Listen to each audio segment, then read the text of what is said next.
Hello students, hope that you all are well and fine and you all are taking care of your health. In today's lecture, we are going to start solving some of the more questions from the chapter Complex Number and Quadratic Equations. In this chapter, we have solved so many questions up till now. I guess only the miscellaneous part is left. So in today's lecture, we are going to solve some new questions which are not given in NCERT, which are from your side books, and they are very important. So one by one, we are going to see some questions as such. In the last lecture, we had studied a question of finding the square root of a given number. Suppose x square is equals to minus 2. Then x is equals to under root of minus 2. That is, this minus is changed into I. तो what we have? Plus minus root 2i. तो ये तो एक पहला तरीका था question निकालने का, जिसमें कि हमारे पास क्या है, जब हम अंडर रूट निकालते हैं तो सिर्फ एक इमेजिनरी पार्ट आता है. Now the next kind of question is, let us suppose we are given with a complex number z is equals to 7 minus 24i, और अभी हमें इसका स्क्वायर रूट निकालना है. Now what we are going to do is, let us suppose कि x plus i y is equals to under root of 7 minus 24i.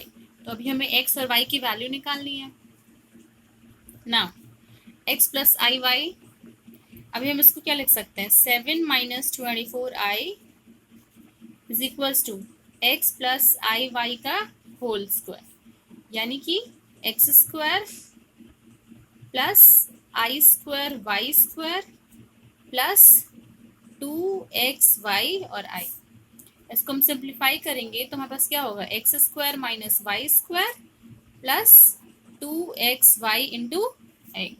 अभी हम क्या कर सकते हैं, what we can do is we can compare the real part and the imaginary part on both the sides, and on comparing what we will get कि x square minus y square, which is the real part this side, will be equal to 7, and 2xy, which is the imaginary part this side, will be equal to minus 24. Now since we need to find the value of x and y, तो first we are going to solve for x square plus y square. और हमें पता है कि अगर हमें x square plus y square का whole square निकालना हो तो फॉर्मूला क्या आएगा, x to the power 4 plus y to the power 4 plus 2x square y square. And this thing can be written as x square minus y square whole square plus 4x square y square. इस statement को हम ऐसे लिख सकते हैं. तो अभी हम रिस्पेक्टिव वैल्यूज पुट करेंगे. We have x square minus y square is 7, तो 7 square plus 4x square y square, यानी कि 2xy का whole square, that will have 24 का whole square. Now 7 square is 49 plus 24 square is 576. Simplify करते हैं इसको, the answer is 625. So what we have कि x square plus y square का whole square जो है that is equal to 625. Then x square plus y square is equals to 25. Now since both the terms are square, तो ये value जो आएगी वो क्या होगी, पॉजिटिव ही होगी. We will not take the negative value. We will not consider the negative value here. Now x square plus y square is equals to 25 first, and x square minus y square is 7. Name this as first and this one as second. On solving these two equations, हम क्या करेंगे, दोनों equations को add कर देंगे. When we'll add them, then y square plus and y square minus, they will be cancelled, and we will be left with C. On adding first and second, 2x square is equals to 25 plus 7. तो x square is equals to 32 by 2, that is 16. Correspondingly, we'll get y square is equals to 9. From here, we have two values. X is equals to plus minus 4 and y is equals to plus minus 3. Now we have to decide which values we have to consider and which values have to be discarded. Now see,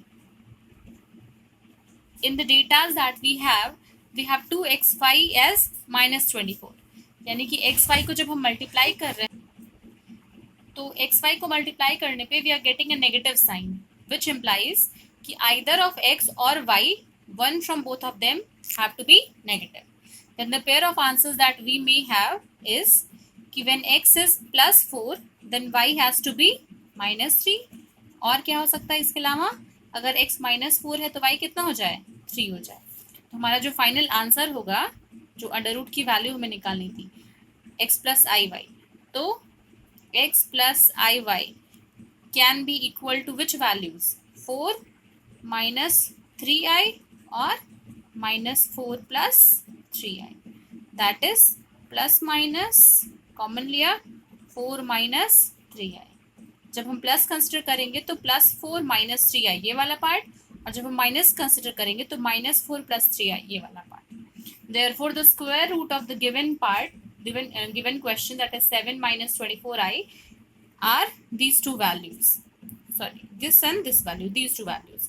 तो इसी तरीके से अगर आपको कभी कोई complex number दिया है and you have to find the solution, you have to find the under root of that complex number, then this is the process. Lecture के एंड में आपको एक PDF दिया जाएगा जिसमें कि असाइनमेंट होगा जो है आपका, जिसमें कुछ क्वेश्चंस होंगे from the chapters that you have studied, chapter 1, 2, 3. तो ये सारे क्वेश्चंस आपको प्रैक्टिस करने हैं अपनी प्रैक्टिस कॉपी में. If you have a doubt in them then you can ask. So, but first of all, you have to try all those questions. Therefore, it will be given to you and you have to go through it. चलिए, तो अभी हम जो है आपकी book exercise miscellaneous से कुछ questions देखते हैं. चलिए, तो मिसलेनियस में देखिए सेकंड क्वेश्चन. हम हर क्वेश्चन को डिस्कस करेंगे, but then you have to try them on your own and will discuss some of them on the next lecture. See, for any two complex numbers z1 and z2, prove that real of z1 z2 बराबर होता है real of z1 real of z2 minus imaginary of z1 imaginary of z2. If we are given with a complex number z1, say x a plus ib, and z2 say c plus id. मान लेते हैं कि z1 और z2 इस तरीके से दिए गए हैं. Then real part of z1 is a and imaginary part is b. Real part of z2 is c and imaginary part is d. अभी हम क्या करेंगे, इन दोनों को मल्टीप्लाई करेंगे, z1 z2 निकालेंगे. Then we'll see what is the real part जिसके साथ i नहीं है multiplied. Then we'll show that LHS and RHS both the values are equal to each other. Then question number 3. This is a very easy question. What you have to do, first you have to solve this bracket. क्या करेंगे, LCM लेंगे, simplify करेंगे, and then whatever the value comes we will multiply it with the next bracket. Question number 4. x minus iy is equals to under root a minus ib upon c minus id.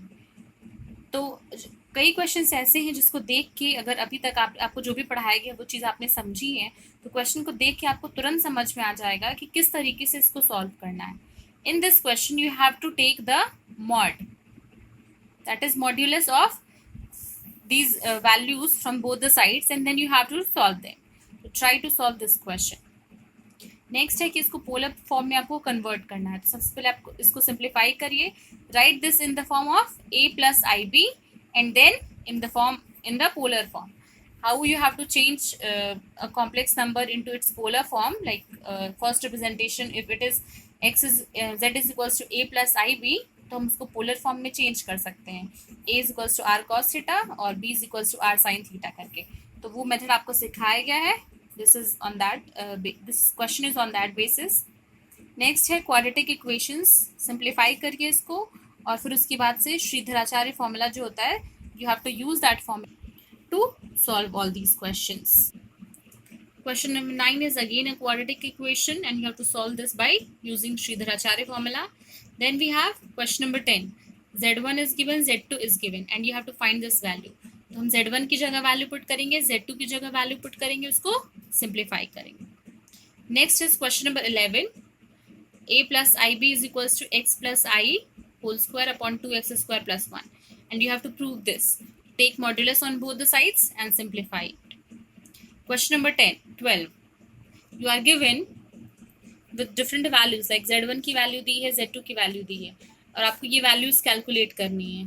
तो आप simply सबसे पहले z1 और z2 को multiply करेंगे, फिर उसके conjugate से इस वैल्यू को डिवाइड करके सिंप्लीफाई करेंगे. Now the answer will be written in the form of a plus ib, and then you have to write the real part from that, and this part is about the imaginary part. तो first जो 12th first part है उसमें हम real section लिखेंगे जो भी number आएगा हमारा, and in the second one we have to write the imaginary part. 13th, find the modulus and argument of a complex number. You know how to find the modulus and also how to find the argument. To solve this question on your own. 14th, if the real numbers x है, find करना है x और y को, अगर ये चीज जो है इसका कॉन्जुगेट है, तो what we'll do, we'll multiply it and then we'll find its conjugate, and that will be equal to this value. We'll compare on both the sides and solve these questions. So you have to solve up to question number 15. You have to try up to question number 14 and 15 till here, and if you're not able to solve any of them, then you will ask. इसके साथ ही what you have to do is कि जो आपको एक assignment दिया जाएगा वो आपको अपनी प्रैक्टिस कॉपी में उन क्वेश्चंस को सॉल्व करने की कोशिश करना है, और अगर नहीं समझ आता है तो वो चीज़ आपको पूछनी है.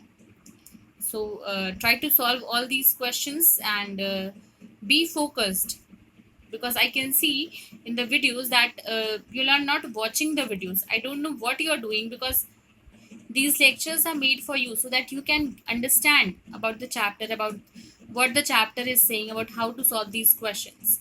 So pay attention, see the videos, try to learn, try to understand. If you're having any doubt, then please ask. Okay, so with this note, thank you class.